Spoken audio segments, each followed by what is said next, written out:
श्री स्वामी समर्थ 13 मार्च 2025 आणि आज आहे गुरुवार. तसेच सगळ्यात महत्त्वाचं म्हणजे हरतालिका म्हणजेच होळीपूजन. तर होळीचं अनन्यसाधारण महत्त्व आपल्या सगळ्यांनाच माहिती आहे. तर हे बघा, भक्त प्रल्हादासाठी विष्णूने जे काही केलं होतं तर हिरण्यकश्यपूचा वध केला होता.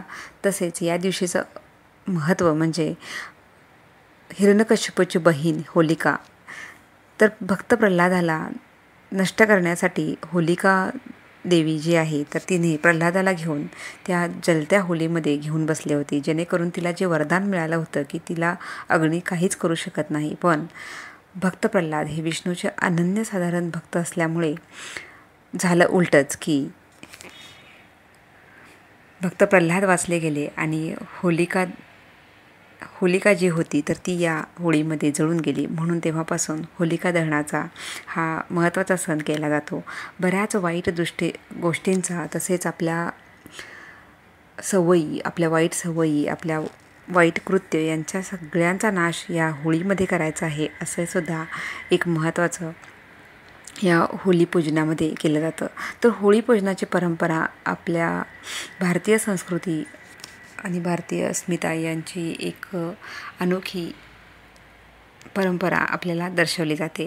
तर होलिका दहनाला आपण काय करतो तर जास्तीत जास्त सगळीकडेच म्हणजे आपण फ्लॅटमध्ये राहत असाल, शहरात किंवा गावाकडे राहत असाल तर बऱ्याच ठिकाणी जागोजागी सार्वजनिक काही ठिकाणी होळी केली जाते. तर त्यामध्ये ज्या गाईच्या शेवण्यापासून किंवा ज्या गोवऱ्या बनवल्या जातात त्या कमीत कमी 2-5 या प्रमाणामध्ये घेऊन त्यामध्ये एरंडाच्या ज्या फांद्या असतात तर त्या फांद्यासुद्धा लावून आणि एक अखंड नारळ यामध्ये टाकला जातो. तसेच पुरणपोळ्यांचा नैवेद्यसुद्धा या होळीमध्ये दिला जातो. तर ज्यांना शक्य आहे त्यांनी नक्कीच ह्या होळीपूजन करा. जर तुम्ही फ्लॅटमध्ये राहत असाल, तुम्हाला वेगळी होळी बनवता आली नसेल तरी किमान तुम्ही घरच्या घरी तव्यामध्ये किंवा कढईमध्ये, लोखंडी कढई वगैरे असते तर त्यामध्ये सुद्धा तुम्ही ही छोटीशी होळी तुम्ही घरच्या घरी करू शकता. त्याच्यामध्ये लवंगा, तसेच दालचिनी आणि त्याचप्रमाणे काळ्या मिरे आणि तमालपत्र किंवा तेजपत्र म्हणतात तर ते सुद्धा घालून आपण ही होळी पूजू शकतो किंवा आपण ही होळी पेटवू शकतो. यामध्ये गाईचं तूप या गोष्टींचा समावेश होतो. तसेच बरेच जण यामध्ये गाईचं शुद्ध दूध घातलं. त्यानंतर होळीच्या भोवतीने पाणी फिरवून त्यामध्ये बोंबा मारायची सुद्धा एक प्रथा आहे. कारण वर्षभरात आपल्याला ह्याच दिवशी लहानांपासून मोठ्यांपर्यंत बोंबा मारण्याची एक मुभा ह्या दिवशी असते. कारण वृंदा नावाची जी एक राक्षसीन होती किंवा एक दुष्ट स्त्री होती तर तिचा नाशसुद्धा असाच झाला होता. म्हणून ह्या दिवशी त्याचं सगळ्या वाईट गोष्टींचा नाश या दिवशी व्हावा म्हणून आपल्याला ह्या दिवशी होळीच्या भोवती फिरता बोंबा मारण्याची एक अनोखी प्रथा आपल्या सर्वांनाच माहिती आहे. तर ती तुम्ही करू शकता.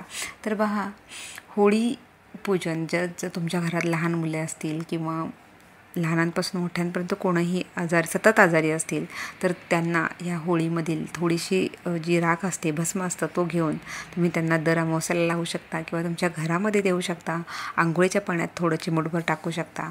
तर आमच्या बऱ्याच ठिकाणी बघा, ही जी होळी असते तर ह्या होळीच्या दहनाच्या वेळेला सर्वजण एकत्र येऊन हा सण उत्सव साजरा करतात. तर कोकणातसुद्धा हा शिमगोत्सव ज्याला म्हणतात तर हा शिमगोत्सव अगदी 10 दिवसांचा 12 दिवसांचा खूप सुंदर पद्धतीने चालला जातो. तर तिकडेसुद्धा तुम्हाला माहिती असेल खूप मोठ्या प्रमाणात कोकणातसुद्धा हे शिमगोत्सव होत असतो.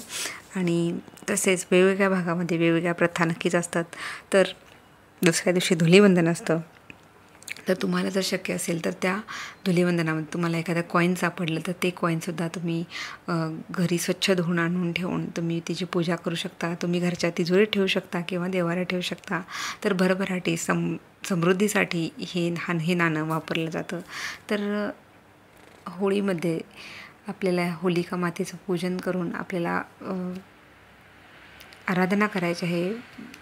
तसेच उद्या पौर्णिमा आहे तर सत्यनारायणसुद्धा तुम्ही सायंकाळच्या वेळेला करू शकता. तर बऱ्याच जणांचं पौर्णिमा आणि होलिका दहन हे दोन्ही सण एकत्र आल्यामुळे बऱ्याच जणांचं कन्फ्युजन झालं असेल. तर ही होलिका पूजनाला बघा, जी काही सामग्री लागते तर ती खूप साधी सरळ असते. त्यामध्ये वेगळ्या गोष्टी अशा काहीच नसतात. तर तुम्ही घरच्या घरीसुद्धा होळी कशी करायची याची माहिती मी तुम्हालाच दिलेली आहे. तर हा व्हिडिओ तुम्हाला आवडला असेल तर लाईक, शेअर, सबस्क्राईब करायला विसरू नका. भेटूया तर मग अशाच सुंदर व्हिडिओंसह. तोपर्यंत सर्वांना श्री स्वामी समर्थ.